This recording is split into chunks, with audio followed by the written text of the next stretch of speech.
بسم اللہ الرحمن الرحیم۔ سامعین کرام، آپ سن رہے ہیں عمران سیریز کا اردو ناول ہاٹ لائن، جس کے مصنف ہیں ارشاد الاثر جعفری، اور یہ اس سلسلے کی قسط نمبر 20 ہے۔ مجھے امید ہے آپ کو میری یہ کاوش پسند آ رہی ہوگی۔ آپ نے اگر ابھی تک میرا چینل کہانی گھر سبسکرائب نہیں کیا تو ابھی میرے چینل کو سبسکرائب کر کے بیل نوٹیفیکیشن آن کر لیجئے تاکہ آنے والی ہر نئی کہانی کی اطلاع بر وقت آپ تک پہنچ سکے۔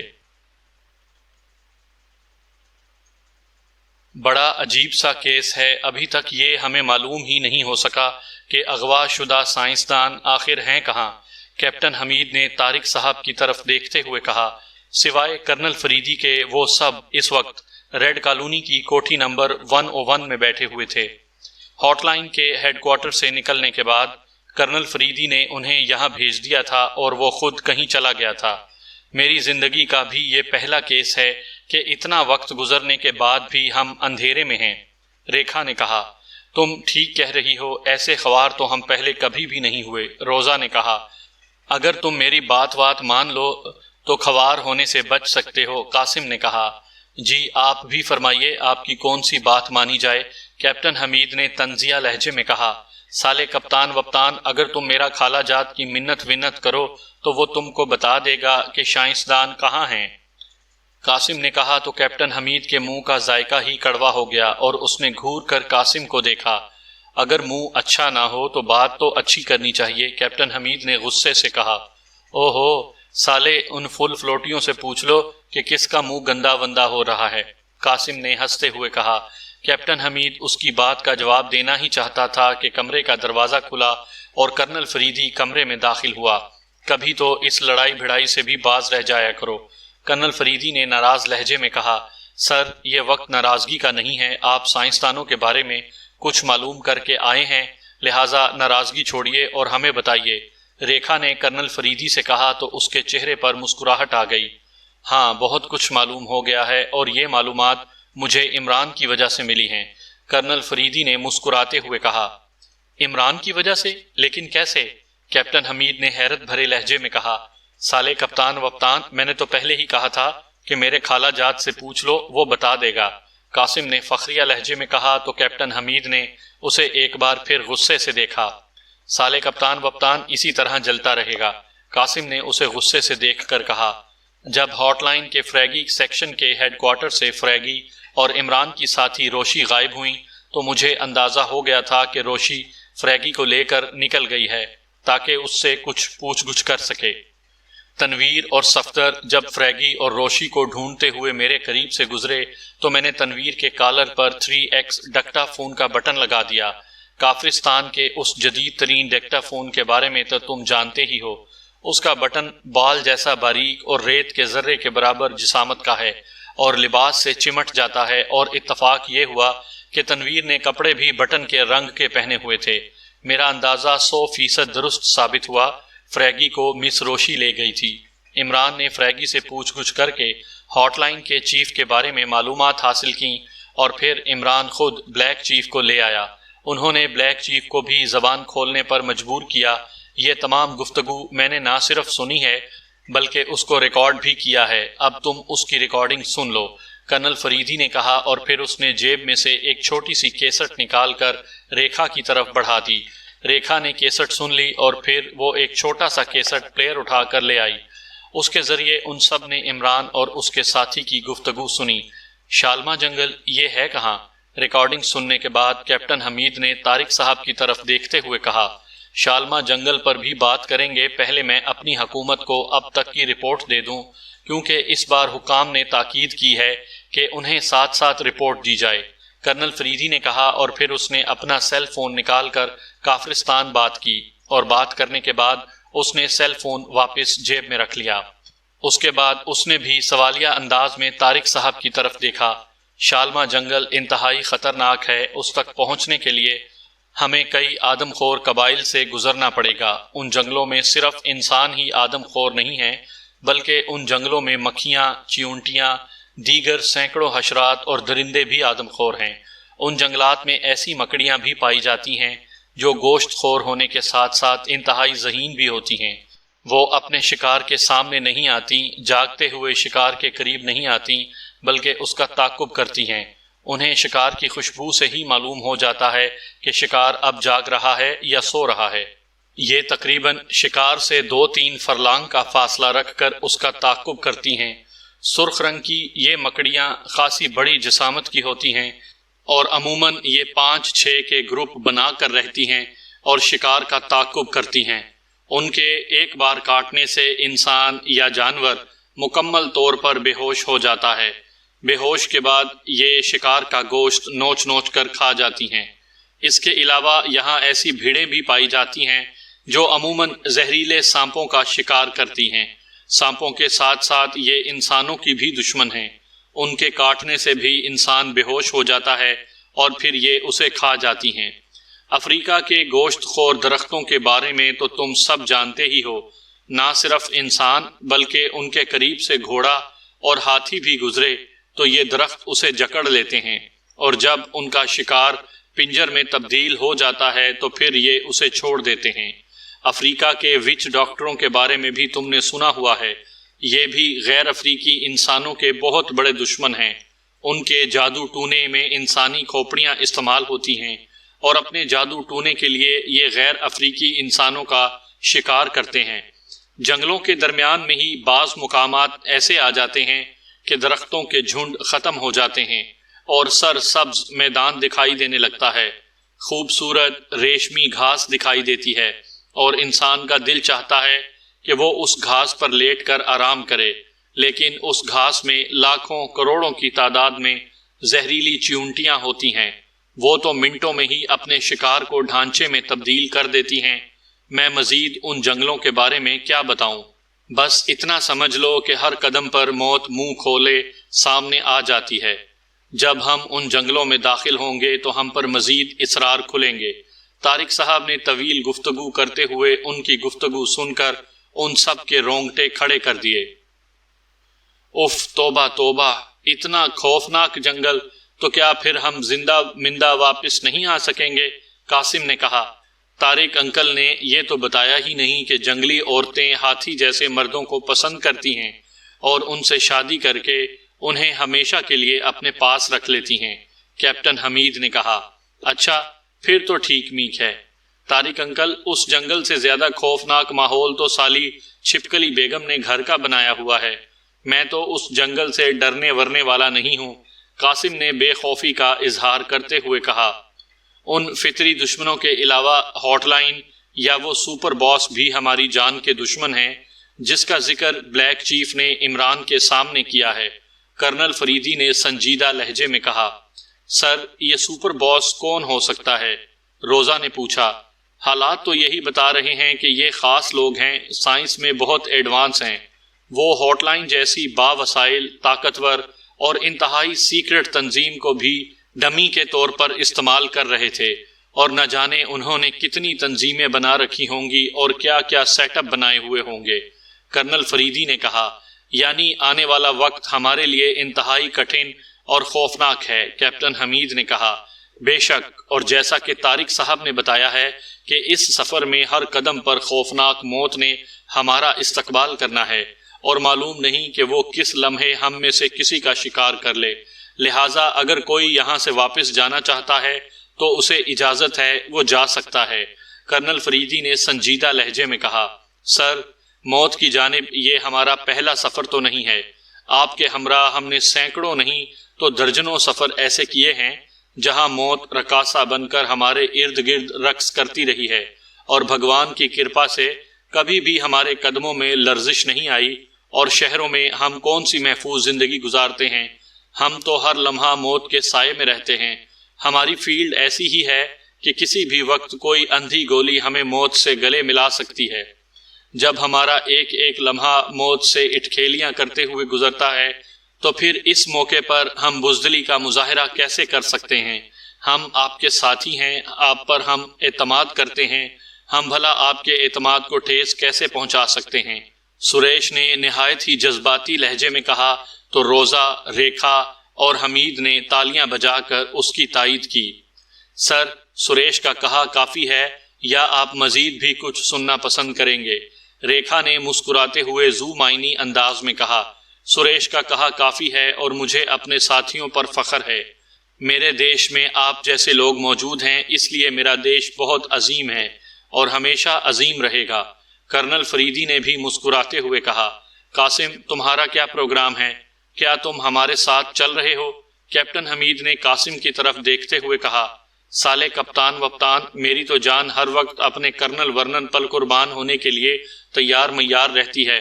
قاسم نے کیپٹن حمید کو آنکھیں دکھاتے ہوئے کہا تو کرنل فریدی نے اس کی طرف پیار سے دیکھا۔ طارق صاحب نے کچھ شاپنگ کرنی ہے، اس لیے میں اور طارق صاحب بازار جا رہے ہیں، تم لوگ بھی تیاری کر لو، ہم کچھ ہی دیر میں شالما جنگل کی طرف روانہ ہو جائیں گے، کرنل فریدی نے کہا، اور پھر وہ اٹھ کھڑا ہوا۔ طارق صاحب بھی اس کے ساتھ ہی کھڑے ہو گئے، پھر وہ دونوں کمرے سے باہر نکلتے چلے گئے۔ کرنل ڈیوڈ ایک کمرے میں سر جھکائے بیٹھا تھا۔ ٹینا اسے دشمنوں کی قید سے بچا لائی تھی۔ اسے تو اپنی موت کا یقین ہو گیا تھا اور اس نے اپنی آنکھیں بھی بند کر لی تھیں، لیکن آخری لمحوں میں ٹینا وہاں پہنچ گئی تھی اور اس نے کرنل ڈیوڈ اور اپنے 2 ساتھیوں کو بچا لیا۔ البتہ ایک آدمی نیلسن مارا گیا تھا۔ وہاں سے واپس آنے کے بعد کرنل ڈیوڈ نے فوراً ہی اپنی رہائش بدل لی تھی۔ اس نے خود بھی نیا میک اپ کر لیا تھا اور ساتھیوں کو بھی میک اپ بدلنے کی ہدایت کر دی تھی، اور اب کرنل ڈیوڈ سوچ رہا تھا کہ کیا کرے۔ آگے بڑھنے کا کوئی بھی راستہ اسے نظر نہیں آ رہا تھا۔ سر جھکا کر بیٹھے ہوئے اسے نہ جانے کتنی دیر ہو گئی تھی کہ اچانک اس کی جیب میں سے میوزک کی آواز آنے لگی۔ یہ آواز سنتے ہی وہ بری طرح چونکا اور پھر اس نے جیب میں ہاتھ ڈال کر اپنا سیل فون نکال لیا۔ Colonel David speaking. اس نے کال اوکے کا بٹن دبا کر سیٹ کان سے لگاتے ہوئے کہا، لارڈ میکالے بول رہا ہوں۔ دوسری طرف سے اسرائیلی صدر کے مشیر خاص کی آواز سنائی دی۔ جی فرمائیے، کرنل ڈیوڈ نے خشک سے لہجے میں کہا۔ چونکہ وہ اس وقت پریشان تھا اس لیے اسے لارڈ میکالے کی کال کا آنا اچھا نہیں لگا تھا۔ کرنل صاحب کیا رپورٹ ہے؟ دوسری طرف سے لارڈ میکالے نے پوچھا۔ سابقہ رپورٹ میں آپ کو دے چکا ہوں، اس کے بعد کوئی نئی پیش رفت نہیں ہوئی، کرنل ڈیوڈ نے کہا۔ آپ تو لیرانی میں ایسے اطمینان سے بیٹھے ہوئے ہیں جیسے آپ وہاں سیر کرنے کے لیے گئے ہوں، جبکہ دیگر ایجنٹوں نے سائنسدانوں کا کلو حاصل بھی کر لیا ہے، اور سن لیں کہ اگر سائنسدانوں کو انہوں نے حاصل کر لیا تو پھر صدر مملکت آپ کا کورٹ مارشل کرنے میں ایک لمحے کی بھی تاخیر نہیں کریں گے۔ ابھی چند لمحے پہلے ہی میری ان سے بات ہوئی ہے، وہ آپ پر بہت ناراض ہیں۔ دوسری طرف سے لارڈ میکالے کی طنزیہ آواز سنائی دی۔ اوہ، کس نے کلو حاصل کیا ہے اور آپ کو کیسے معلوم ہوا؟ کرنل ڈیوڈ نے چونکتے ہوئے کہا۔ اس نے لارڈ میکالے کے طنزیہ لہجے کو نظر انداز کر دیا تھا۔ پاکیشیا کا عمران آپ سب سے زیادہ تیز اور ذہین ہے، اپنی اس ذہانت کی وجہ سے وہ آپ پر ہمیشہ حاوی رہتا ہے۔ سائنسدانوں کے بارے میں بھی اسی نے معلومات حاصل کی ہیں اور پھر یہ معلومات کرنل فریدی تک پہنچی ہیں۔ کرنل فریدی نے کافرستان رپورٹ دی ہے، عمران کے حوالے کے ساتھ ہی، اور کافرستان سے یہ رپورٹ ہم تک بھی پہنچ گئی ہے۔ دوسری طرف سے لارڈ میکالے نے بدستور طنزیہ لہجے میں کہا۔ اوہ، کہاں ہیں یہ سائنسدان؟ کرنل ڈیوڈ نے تیز لہجے میں کہا۔ لیرانی کے جنگلات میں سے ایک جنگل ہے شالما، اس جنگل میں ایک عمارت ہے، یہ سائنسدان اس وقت اس عمارت میں موجود ہیں۔ عمران اور کرنل فریدی اپنی ٹیموں کے ساتھ شالما جنگل کی طرف روانہ ہو چکے ہوں گے۔ آپ بھی فوراً روانہ ہو جائیں۔ آپ نے ان دونوں سے بلکہ سب سے پہلے ان سائنسدانوں تک پہنچنا ہے اور ہر حال میں ان سائنسدانوں کو حاصل کرنا ہے۔ اگر یہ ٹیمیں آپ کے راستوں کی دیوار بنیں تو آپ نے یہ دیواریں گرا دینی ہیں۔ ہمیں ہر صورت سائنسدان چاہیے۔ دوسری طرف سے لارڈ میکالے نے سخت لہجے میں کہا۔ اوکے اوکے، اب یہ سائنسدان اسرائیل پہنچ جائیں گے، آپ بے فکر ہو جائیں، کرنل ڈیوڈ نے کہا، اور اس کے ساتھ ہی اس نے کال منقطع کر دی۔ وہ فوراً اٹھا اور دروازے کی طرف بڑھا۔ جیسے ہی وہ دروازے سے باہر آیا اس نے ٹینا کو دیکھا جو اس کے کمرے کی طرف آ رہی تھی۔ ٹینا، میرے ساتھ آؤ، مجھے سائنسدانوں کے بارے میں معلوم ہو گیا ہے، کرنل ڈیوڈ نے فخریہ لہجے میں کہا۔ سر، آپ کو کمرے میں بیٹھے بیٹھے معلوم ہو گیا ہے؟ ٹینا نے حیرت بھرے لہجے میں کہا۔ میں GP5 کا چیف کرنل ڈیوڈ ہوں، کوئی گھسیارا نہیں ہوں، مجھے پوری دنیا کے حالات پر نظر رکھنی پڑتی ہے، سمجھی تم؟ کرنل ڈیوڈ نے سخت لہجے میں کہا، اور اسی دوران وہ کار تک پہنچ گئے۔ سوری سر، آپ تو واقعی انتہائی باخبر باس ہیں، کوئی بھی بات زیادہ دیر تک آپ سے چھپی نہیں رہ سکتی، ٹینا نے خوشامدانہ لہجے میں کہا۔ کرنل ڈیوڈ نے کار کا دروازہ کھولا اور ڈرائیونگ سیٹ پر بیٹھ گیا، جبکہ ٹینا اس کے برابر والی سیٹ پر بیٹھ گئی۔ ٹونی گیٹ پر بیٹھا ہوا تھا، اس نے کار کو گیٹ کی طرف بڑھتے دیکھا تو اس نے گیٹ کھول دیا۔ کرنل ڈیوڈ کی کار سڑک پر آ گئی۔ تقریباً 15 منٹ کی ڈرائیونگ کے بعد کرنل ڈیوڈ نے ایک مکان کے سامنے کار روک دی۔ مکان پر نیم پلیٹ لگی ہوئی تھی جس پر شالکانہ لکھا ہوا تھا۔ کرنل ڈیوڈ اور ٹینا کار سے نیچے اتر آئے۔ کرنل ڈیوڈ نے خود ہی دروازے پر دستک دی تو چند لمحوں بعد دروازہ کھلا اور ایک ادھیڑ عمر آدمی باہر آیا۔ اس نے کرنل ڈیوڈ اور ٹینا کو غور سے دیکھا۔ تمہارا ہی نام شالکانہ ہے؟ کرنل ڈیوڈ نے اس سے پوچھا۔ لہجہ اس کا کافی نرم تھا۔ ہاں، میرا ہی نام شالکانہ ہے، تم کون ہو؟ اس آدمی نے کرنل ڈیوڈ سے پوچھا۔ میرا نام ڈیوڈ ہے اور یہ میری بیوی ٹینا ہے۔ میں نے سنا ہے کہ تم لیرانی کے جنگلات کے کیڑے ہو۔ کرنل ڈیوڈ نے کہا۔ ہاں، تم نے ٹھیک سنا ہے، میں لیرانی کے جنگلات کے چپے چپے سے واقف ہوں، شالکانہ نے کہا۔ تم ایک بہت بڑی رقم کمانا چاہتے ہو؟ کرنل ڈیوڈ نے اس کی آنکھوں میں دیکھتے ہوئے کہا۔ بہت بڑی رقم؟ کون آدمی ہے جو رقم نہیں کمانا چاہے گا؟ بولو، کیا کام کرنا ہوگا مجھے؟ تمہیں شیر کی چربی چاہیے، ہاتھی کے دانت چاہیے، جنگلی چمگادڑوں کا خون چاہیے، الوؤں کی آنکھیں چاہیے، کسی جنگلی انسان کی کھوپڑی چاہیے، کوئی جنگلی عورت چاہیے، کیا چاہیے تمہیں؟ میں ہر کام کر سکتا ہوں، شالکانہ نے کہا۔ نہیں، ان میں سے کوئی کام نہیں ہے، نہ ہی مجھے ایسا کام کرانا ہے، کرنل ڈیوڈ نے کہا۔ پھر بتاؤ تمہیں مجھ سے کیا کام ہے؟ شالکانہ نے کہا۔ تم نے شالما جنگل دیکھا ہوا ہے؟ کرنل ڈیوڈ نے کہا تو شالکانہ کے چہرے پر خوف کے تاثرات ابھرے اور پھر مٹ گئے۔ ہاں، دیکھا ہوا ہے، لیکن تم نے اس کا نام کیوں لیا ہے؟ شالکانہ نے کہا۔ تم ہمیں وہاں پہنچا دو، کرنل ڈیوڈ نے کہا تو شالکانہ کے چہرے پر حیرت کے تاثرات ابھرے۔ مسٹر ڈیوڈ، تمہیں پتا ہے کہ تم کیا کہہ رہے ہو؟ احمق آدمی، شالما جنگل میں تو موت انسانوں کی تلاش میں رہتی ہے۔ جیسے ہی کوئی انسان وہاں پہنچنے میں کامیاب ہوتا ہے، موت اسے جھپٹ لیتی ہے، اور وہاں موت کی تاریکیوں اور اندھیروں کا راج ہے۔ تم فوراً اپنا ارادہ ترک کر دو، ابھی تمہاری عمر مرنے کی نہیں ہے۔ تمہاری بیوی بہت ہی حسین ہے، اس کے ساتھ زندگی کو انجوائے کرو۔ شالما جنگل کا نام بھی اپنے ذہن سے کھرچ دو، شالکانہ نے قدرے خوف زدہ لہجے میں کہا۔ مسٹر شالکانہ، اگر تم شالما جنگل سے ڈر رہے ہو تو تم ہمیں اس کے قریب چھوڑ کر واپس آ جانا، ہم تمہیں منہ مانگی رقم دیں گے۔ کرنل ڈیوڈ نے اس کی باتوں کو نظر انداز کرتے ہوئے کہا۔ شالما جنگل کے قریب پہنچنا بھی ناممکن ہے مسٹر ڈیوڈ، آگ کے کئی سمندر ہیں جنہیں عبور کرنا پڑتا ہے، شالما نے کہا۔ ہم وہ عبور کر لیں گے، تم ہمارے لیے جہاں تک ممکن ہو سکے ہمیں وہاں تک پہنچا دو، کرنل ڈیوڈ نے کہا۔ آخر تمہیں ایسی کیا مجبوری ہے کہ تم موت کو اس طرح گلے لگانا چاہتے ہو؟ شالکانہ نے کہا۔ یہ جاننا تمہارے لیے ضروری نہیں، بس تم اس رقم کے بارے میں سوچو جو تمہیں ملنے والی ہے، کرنل ڈیوڈ نے کہا۔ تم 5000 ایکریمی ڈالر دو گے مجھے، شالکانہ نے سوالیہ لہجے میں کہا۔ میں تمہیں 10,000 ایکریمی ڈالر کا چیک دے رہا ہوں، یہ چیک تم اپنے اکاؤنٹ میں جمع کروا دو، کرنل ڈیوڈ نے کہا، اور اس کے ساتھ ہی اس نے اپنی جیب سے ایک چیک بک نکال لی۔ یہ چیک بک افریقہ کے سب سے بڑے بینک کی تھی۔ کرنل ڈیوڈ نے اس پر اندراجات کیے اور چیک شالکانہ کی طرف بڑھا دیا۔ شالکانہ نے چیک لے کر اسے غور سے دیکھا۔ 10,000 ایکریمی ڈالرز کے لیے میں کچھ بھی کر سکتا ہوں۔ اوکے، میں تمہیں شالما جنگل کے قریب قریب پہنچا دوں گا، اس کے بعد تم جانو اور تمہارا کام، شالکانہ نے چیک جیب میں رکھتے ہوئے کہا۔ اس سفر میں ہمیں جس سامان کی ضرورت پڑ سکتی ہے تم ہمیں اس کی لسٹ بنا دو، ہم وہ سامان خریدتے ہیں، جبکہ تم یہ چیک کیش کروا لو یا اسے اپنے اکاؤنٹ میں جمع کروا دو۔ ہم آج ہی شالما جنگل کی طرف روانہ ہو جائیں گے، کرنل ڈیوڈ نے شالکانہ سے کہا۔ اوکے، میں تمہیں سامان کی لسٹ بنا دیتا ہوں، شالکانہ نے کہا۔ پھر وہ اندر آ گیا اور تھوڑی دیر بعد واپس آیا تو اس کے ہاتھ میں ایک کاغذ تھا۔ لو، تم یہ سامان خریدو، اتنی دیر میں میں بھی تیاری کر لیتا ہوں، شالکانہ نے کاغذ کرنل ڈیوڈ کی طرف بڑھاتے ہوئے کہا۔ شالکانہ، یہ بات یاد رکھنا کہ 10,000 ایکریمی ڈالرز کے مقابلے میں تمہاری جان بہت قیمتی ہے۔ اگر تم نے ہمارے ساتھ کوئی دھوکہ کرنے کی کوشش کی تو وہ دھوکہ تمہاری جان لے سکتا ہے، اور ہم کتنے خطرناک لوگ ہیں اس کا اندازہ تو تمہیں اسی بات سے ہو گیا ہوگا کہ ہم شالما جنگل جانے کا ارادہ رکھتے ہیں۔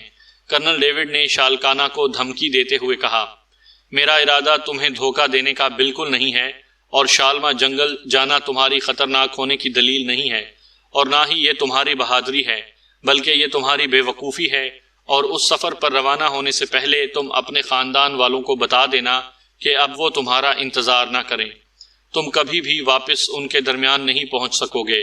شالکانہ نے طنزیہ انداز میں مسکراتے ہوئے کہا، اوکے تم تیاری کرو، ہم 1 گھنٹے بعد تمہیں لینے آ جائیں گے۔ کرنل ڈیوڈ نے کہا، اور پھر وہ کار کی طرف مڑا۔ وہ اور ٹینا کار میں بیٹھے اور کار آگے بڑھنے لگی۔ تقریباً 2 گھنٹوں کے بعد وہ سب ایک بڑی جیپ میں بیٹھے ہوئے تھے۔ جیپ کی ڈرائیونگ سیٹ پر ٹونی تھا اور فرنٹ سیٹ پر کرنل ڈیوڈ۔ جیپ شہری حدود سے نکل کر ایک جنگل کی طرف بڑھ رہی تھی۔ ان سب کے چہروں پر تجسس کے تاثرات تھے، جبکہ شالکانہ کے چہرے پر طنز دکھائی دے رہا تھا۔ سخت کوشش کے باوجود بھی کرنل زید کو ابھی تک یہ معلوم نہ ہو سکا کہ سائنسدانوں کو لیرانی میں کہاں لایا گیا ہے۔ وہ اور اس کے ساتھی میک اپ میں تھے اور انہوں نے لیرانی کے تمام ہوٹل اور کلب دیکھ لیے تھے۔ ڈابگر نے انڈر ورلڈ کو بھی کھنگال ڈالا تھا، لیکن وہ ابھی تک مکمل اندھیرے میں تھا۔ اس وقت کرنل زید اور ڈابگر کمرے میں بیٹھے ہوئے تھے اور اسی مسئلے پر سوچ رہے تھے۔ ان کے باقی ساتھی اب بھی فیلڈ میں تھے۔ سر، کیا باقی ٹیمیں بھی اب تک اندھیرے میں ہیں؟ ڈابگر نے مؤدبانہ لہجے میں کہا۔ معلوم نہیں، لیکن اگر وہ ہم سے پہلے سائنسدانوں تک پہنچ گئے تو یہ ہماری نااہلی ہوگی۔ پہلے ہمیں ہی سائنسدانوں تک پہنچنا ہے اور انہیں یہاں سے لے کر جانا ہوگا، کرنل زید نے کہا۔ سر، ڈابگر نے ابھی اتنا ہی کہا تھا کہ کرنل زید کے سیل فون کی گھنٹی بجنے لگی۔ ڈابگر گھنٹی کی آواز سن کر خاموش ہو گیا، جبکہ کرنل زید نے جیب میں سے سیٹ نکال لیا۔ یس، کرنل زید اسپیکنگ۔ کرنل زید نے کال اوکے کا بٹن دبا کر سیٹ کان سے لگاتے ہوئے کہا، کرنل صاحب، میں فلسطینی ایگل گروپ سے ابو نصر بول رہا ہوں۔ دوسری طرف سے آواز سنائی دی، او ابو نصر صاحب، آپ کیسے مزاج ہیں؟ کرنل زید نے چونکتے ہوئے کہا، الحمدللہ کرنل صاحب، آپ نے میرے ذمے ایک کام لگایا تھا کہ کرنل ڈیوڈ ایک مشن پر روانہ ہوا ہے۔ اگر اس مشن کے بارے میں کوئی اطلاع ملے تو میں آپ کو خبر دوں۔ دوسری طرف سے ابو نصر کی آواز سنائی دی، جی ہاں، اور اس کا مطلب ہے کہ آپ کے پاس کوئی اہم اطلاع ہے۔ کرنل زید نے مسکراتے ہوئے کہا، جی کرنل صاحب، اسرائیلی صدر کے مشیر خاص لارڈ میکالے نے کرنل ڈیوڈ کو فون کر کے بتایا ہے کہ اسرائیل سے اغوا ہونے والے سائنسدان لیرانی کے ایک جنگل شالما میں موجود ہیں۔ دوسری طرف سے ابو نصر نے کہا، اوہ، یہ تو بہت ہی اہم اطلاع ہے ابو نصر، میں اس کے لیے بہت پریشان تھا، کرنل زید نے کہا۔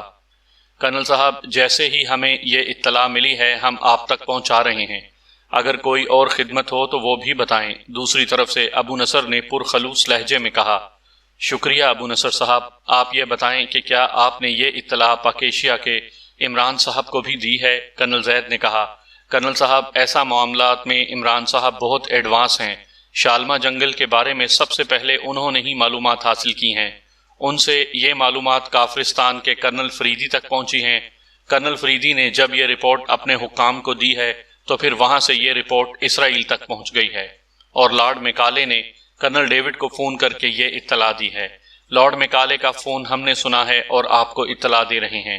دوسری طرف سے ابو نصر کی آواز سنائی دی تو کرنل زید نے ایک طویل سانس لیا۔ ابو نصر صاحب، آپ نے علی عمران کے بارے میں بالکل ٹھیک کہا ہے۔ اوکے، آپ کا شکریہ، آپ نے ہماری مدد کی ہے، کرنل زید نے ابو نصر کا شکریہ ادا کرتے ہوئے کہا۔ آپ ہمارے بھائی ہیں کرنل صاحب، آپ کے کام آنا ہمارا فرض ہے، اور اس کے بدلے میں آپ ہمارے لیے دعا کرتے رہا کریں۔ ہمیں تمام عالم اسلام کی دعاؤں کی ضرورت ہے، ابو نصر نے کہا۔ ہماری دعائیں آپ کے ساتھ ہیں، اوکے، اللہ حافظ، کرنل زید نے کہا، اور پھر اس نے کال منقطع کر دی۔ کال منقطع کرنے کے بعد کرنل زید نے مائرہ کے نمبر پریس کیے اور اسے ہدایت کی کہ وہ تمام ساتھیوں سمیت فوراً واپس آ جائے۔ تقریباً 10 منٹ میں ہی اس کے تمام ساتھی اس کے سامنے موجود تھے۔ نیتو، تم افریقہ کے رہنے والے ہو، یہ بتاؤ کہ تم نے لیرانی کے شالما جنگل دیکھا ہوا ہے؟ کرنل زید نے کہا، باس، میں تو کیڑا ہوں افریقہ کے جنگلوں کا، میری ساری زندگی انہی جنگلوں میں گزری ہے، میں شالما جنگل کے بارے میں بھی سب جانتا ہوں، نیتو نے کہا۔ نیتو، ہم نے شالما جنگل جانا ہے، کرنل زید نے کہا تو نیتو سوچ میں ڈوب گیا۔ کیا سوچ رہے ہو نیتو؟ کیا تم ہمیں شالما جنگل تک نہیں لے جا سکتے؟ کرنل زید نے کہا۔ باس، اگر آپ حکم دیں تو میں ابھی خنجر سے اپنی گردن کاٹ دوں، لیکن شالما جنگل، باس بہتر یہی ہے کہ آپ وہاں جانے کا ارادہ ملتوی کر دیں، نیتو نے سنجیدہ لہجے میں کہا۔ کیوں نیتو، کیا ہے اس شالما جنگل میں؟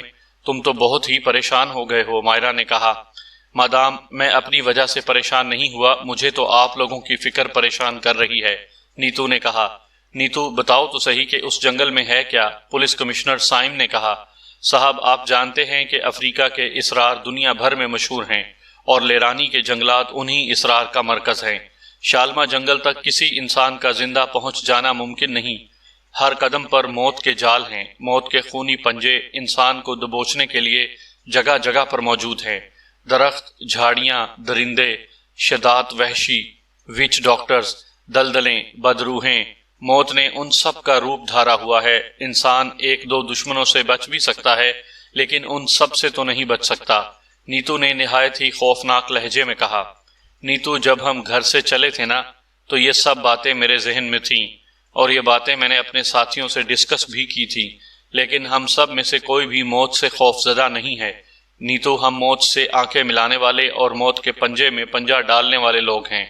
موت کسی بھی روپ میں آ جائے، ہم ڈرتے نہیں، اور جو مقصد گھر سے لے کر نکلتے ہیں، اس مقصد کو پورا کیے بغیر واپس نہیں پلٹتے، چاہے ہمیں موت گلے ہی کیوں نہ لگا لے، کرنل زید نے ٹھوس لہجے میں کہا۔ اوکے باس، اگر آپ موت کی آنکھوں میں آنکھیں ڈال سکتے ہیں تو نیتو بھی آپ سے پیچھے نہیں رہے گا۔ نیتو تو ان دشمنوں کے درمیان ہی پیدا ہوا ہے، اس کی زندگی بھی انہی کے درمیان میں گزری ہے۔ اگر موت ان دشمنوں کے روپ میں ہماری طرف بڑھی تو میں اس کا منہ توڑ دوں گا، نیتو نے جوشیلے لہجے میں کہا۔ گڈ نیتو، یہ تم نے دل خوش کرنے والی بات کی ہے، ڈابگر نے اس کی تعریف کرتے ہوئے کہا۔ باس، آپ میرے ساتھ چلیں، ہم کچھ سامان خرید لیتے ہیں جو اس سفر میں ہمارے کام آئے گا، نیتو نے کہا۔ اوکے، اٹھو، کرنل زید نے اٹھتے ہوئے کہا تو نیتو بھی کھڑا ہو گیا۔ پھر تقریباً 3 گھنٹے بعد ہی وہ لوگ ایک بڑی جیپ میں بیٹھے تھے۔ یہ جیپ جنگل میں سفر کرنے کے لیے مخصوص تھی، چونکہ افریقہ جنگلات سے پر تھا۔ بہت سے سیاح اور مختلف ٹی وی چینل کی ٹیمیں ڈاکیومنٹری بنانے کے لیے ان جنگلوں کا رخ کرتی رہتی تھی، اس لیے ان کے لیے مخصوص جیپیں تیار کی جاتی تھیں۔ سیاح اور ڈاکیومنٹری بنانے والی ٹیمیں تو جنگلات میں ایک حد تک جاتی تھیں، لیکن انہوں نے اس حدود سے آگے جانا تھا، اس لیے انہوں نے زیادہ تیاری کی تھی، اور مکمل تیاری کرنے کے بعد یہ قافلہ روانہ ہوا تھا۔ ڈرائیونگ سیٹ پر نیتو تھا، جبکہ 60 والی سیٹ پر کرنل زید بیٹھا ہوا تھا۔ مائرا اور سائم پچھلی سیٹوں پر آمنے سامنے بیٹھے ہوئے تھے۔ ان کی نظریں آپس میں ملتی تھیں تو مائرا ایک دم ہی اپنی پلکیں جھکا لیتی تھی، اور اس کے رخساروں پر شفق کی سرخی پھیل جاتی تھی۔ اس کا چچا ڈابگر اس کے ساتھ ہی بیٹھا ہوا تھا۔ سب کچھ سمجھنے کے باوجود بھی وہ انجان بنا ہوا تھا۔ ایگل گروپ کے 5 افراد بھی پچھلی سیٹوں پر بیٹھے ہوئے تھے۔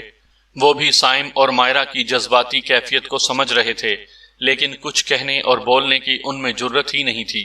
نیتو نہایت ہی تیز رفتاری لیکن مہارت سے جیپ ڈرائیو کر رہا تھا۔ 5 گھنٹوں کے مسلسل سفر کے بعد وہ ایک جنگل کی حدود میں داخل ہو گئے۔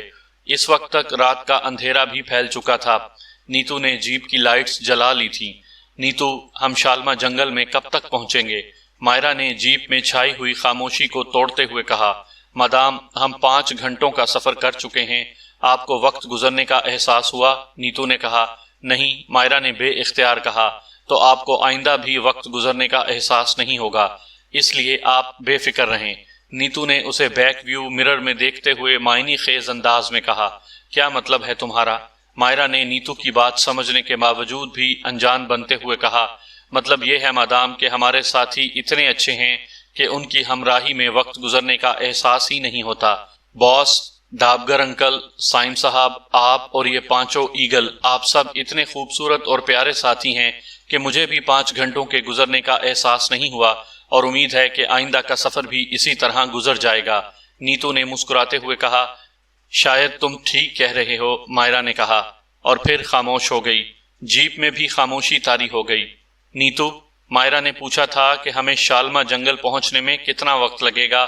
کچھ دیر کی خاموشی کے بعد کرنل زید نے کہا، باس، جہاں تک جیپ نے ساتھ دیا ہم اس میں سفر کریں گے، پھر جب ہم جیپ چھوڑیں گے تو اس کے بعد میں اندازہ کر سکوں گا کہ ہمیں مزید کتنے دن لگیں گے، اور وہ اندازہ بھی اس صورت میں ہوگا کہ ہم بغیر کسی رکاوٹ کے چلتے رہے، اور اگر کوئی رکاوٹ ہم پر حاوی ہو گئی تو پھر ہم جنگلی حیات کی خوراک بن جائیں گے، نیتو نے کہا۔